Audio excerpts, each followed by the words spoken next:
बिस्मिल्लाहिर्रहमानिर्रहीम। अस्सलाम वालेकुम। उर्दू बराए जमात नहम नज़म नंबर 3 जावेद के नाम की हलशुदा मश्क के साथ नॉलेज विद कलंदर की जानिब से खुशामदीद।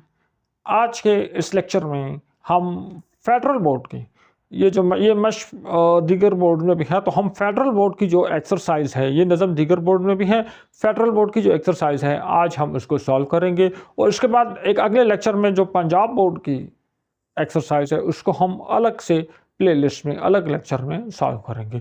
तो लेक्चर का आगाज़ करते हैं। हमारी कोशिश होगी मश्की सवालात के इंतहाई आसान जवाबात आपको दिए जाएं और साथ में कुछ एक्सप्लेनेशन भी की जाएं। तो चलें लेक्चर का आगाज़ करते हैं। हमारा पहला सवाल ये कह रहा है कि अल्लामा इकबाल की तकनीक मतलब उनके लिखने का तरीका, मकसद, उनका मिशन और असलूब पर मुबनी तर्जुल सवालात के मुख्तसर जवाब दें। यानी सवाल है, आपने इसका जवाब देना है, लेकिन आपने इसके जवाब देते हुए अपने जहन में अल्लामा इकबाल का मकसद जो है, अल्लामा इकबाल की जो शायरी है उसको अपने जहन में रखना है। पहला सवाल है कि नज़म की गर्ज़ व आयत बयान करने का मकसद और साख्त मतलब उसकी बनावट, कैसी नज़म है, आज़ाद नज़म है, पाबंद नज़म है, कैसी नज़म है, को पेश नज़र रखते हुए, अपने नज़र के सामने रखते हुए अशार का मुनासिब और मोहतात मवाजना करें। यानी इस नज़म को आप देख लें, इस नज़म के कहने का मकसद क्या था उसको अपने जहन में रखें और इस नज़म की जो साख्त है उसको आप बताएं और उसको अपनी नज़र में रखें और जो अशार हैं उनका मवाजना करें, उनको आप कंपेयर करें। ठीक है, तो इसको अब हम जवाब इसका ये लिखेंगे कि इस नज़म की गर्ज़ व आयत यानी इसके बयान करने का मकसद नौजवान नस्ल खुसूसन जावेद इकबाल की फ़िक्री, अखलाकी और रूहानी तरबियत है। साख के एतबार से ये एक पाबंद नज़म है जिसमें हर शेर में बहर, वज़न और काफ़िये की पाबंदी की गई है। ये एक खिताबी और इस्तिलाही नज़म है जिसमें रहनुमाई का अंदाज़ नुमाया है। हर शेर दूसरे से जुड़ा हुआ है। पहले अशार में अमल की तरतीब है, दरमियानी अशार में अपनी रवायात से जुड़े रहने का सबक है, जबकि आखिरी शेर में मादी दुनिया के मुकाबले में दरवेशी और गैरत नफ्स की अहमियत बयान की गई है।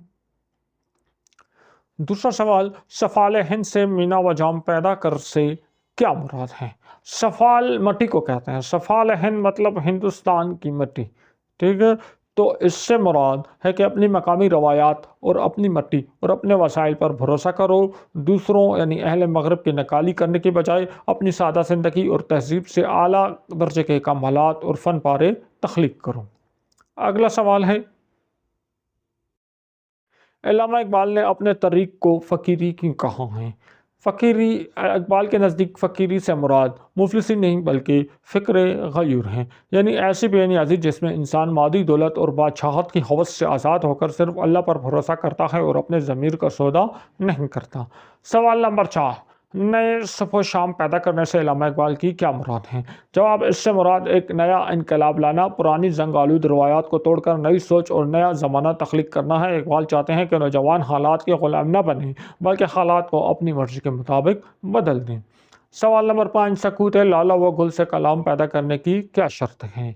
इसकी शर्त दिल फितरत शनास है, यानी ऐसा दिल जो कायनात के खामोश मनाज़र में छिपे हुए कुदरत के राज़ों को समझ सके और ख़ामोश फितरत से सबक हासिल कर सके।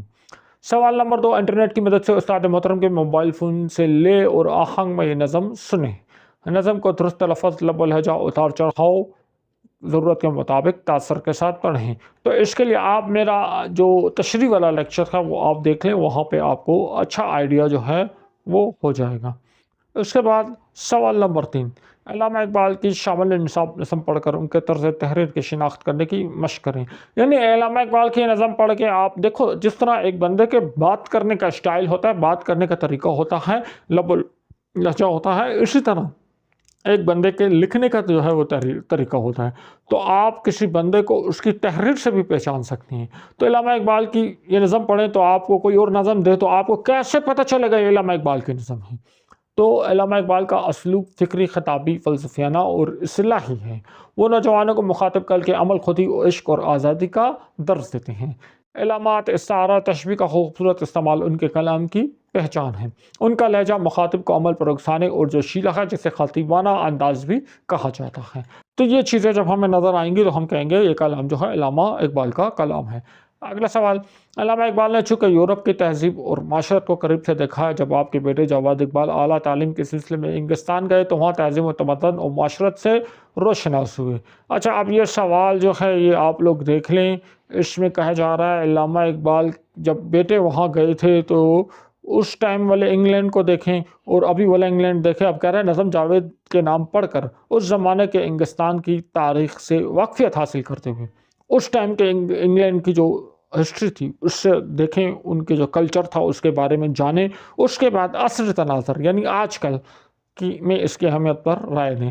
یعنی علامہ اقبال نے جب یہ نظم لکھی تھی اس وقت انگلینڈ میں کیا ان کی تہذیب کہاں تھی، ان کا تمدن کہاں تھا، اس کو دیکھیں اور ابھی ان کے تہذیب و تمدن کو دیکھ کے اس نظم کی اہمیت پہ زور دیں، کیا ابھی یہ نظم ضروری ہے یا نہیں۔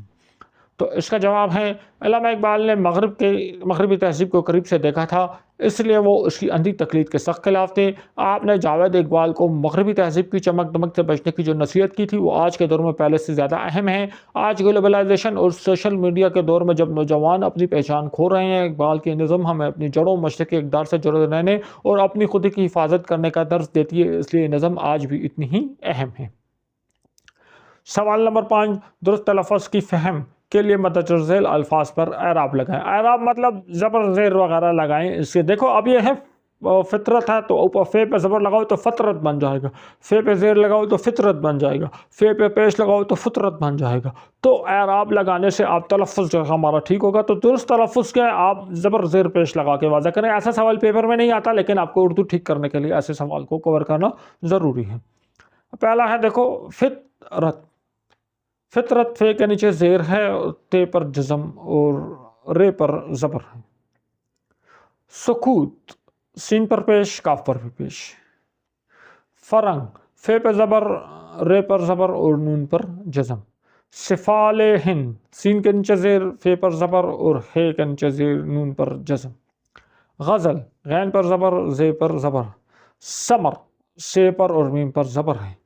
سوال نمبر 6، غزل کے اجزاء محاسن کی شناخت، تو اس کا ایک الگ سے میں نے لیکچر بنایا ہوا ہے، آپ وہ لیکچر دیکھ لیں تو آپ کو بہت اچھی طرح سے یہ سمجھ آ جائے گی۔ سوال نمبر 4، مترادف الفاظ۔ مترادف ان الفاظ کو کہتے ہیں جن کے ایک ہی میننگ ہوتے ہیں۔ دو الفاظ ہو، آفتاب، سورج، دونوں کا ایک ہی میننگ ہو تو اس کو مترادف الفاظ کہتے ہیں۔ ایسے الفاظ جس کے معنی ایک جیسے ہوں مترادف کہلاتے ہیں۔ اب یہ کہہ رہے ہیں ذیل الفاظ میں سے باہم مترادف کی شناخت کریں۔ الفاظ نہیں ہوا تو آپ نے پیر بتانے ہیں کون سے جن کے ایک معنی ہیں اور ان کے جملے تحریر کرو، پھر ان کے جملے بھی بنانے ہیں۔ بہادر، دلیر، ان دونوں کا ایک ہی معنی ہے، یعنی وہ ایک بہت بہادر ہے، وہ بہت دلیر ہے۔ جملہ آپ خود بنا لیں۔ سوچ، خیال، درخت، شجر، یعنی ہمیں موسم بہار میں شجر کاری کرنی چاہیے، جب موسم بہار میں زیادہ سے زیادہ درخت لگانی چاہیے۔ ابتدا، آغاز، سہل، آسان، قدیم، پرانا۔ سوال نمبر 6، مخمص اور مسدس ہیبت میں فرق۔ میں سمپل آپ کو بتا دیتا ہوں، وہ نظم جس کے ایک بند میں، ایک سٹینڈا میں 5 لائن ہو اس کو مخمص کہتے ہیں، اور جس میں 6 لائن ہو اس کو مسدس کہتے ہیں۔ اب آپ کو اشعار دیے گئے ہیں، اس کو بتاؤ مخمص ہے مسدس۔ دیکھو، دم نکلے نہ تن نکلے، یہ ایک لائن ہو گئی، یہ دوسری لائن ہو گئی، یہ تیسری لائن، یہ چوتھی لائن، یہ 5ویں لائن۔ آگ گھر میں لگ گئی ہے اور بجانا منع ہے، نادر کے 5 لائنیں ہیں تو یہ کیا ہوگی؟ مخمص ہوگی۔ اب یہ ایک بہت ڈوبتوں کو ترایا ہے تو نے 1 2 3 4 5 6 لائنیں، 6 لائنیں ہیں تو یہ مسدس ہے۔ تو اس کے ساتھ ہی ہمارا آج کا لیکچر اپنی اختتام پہ پہنچا۔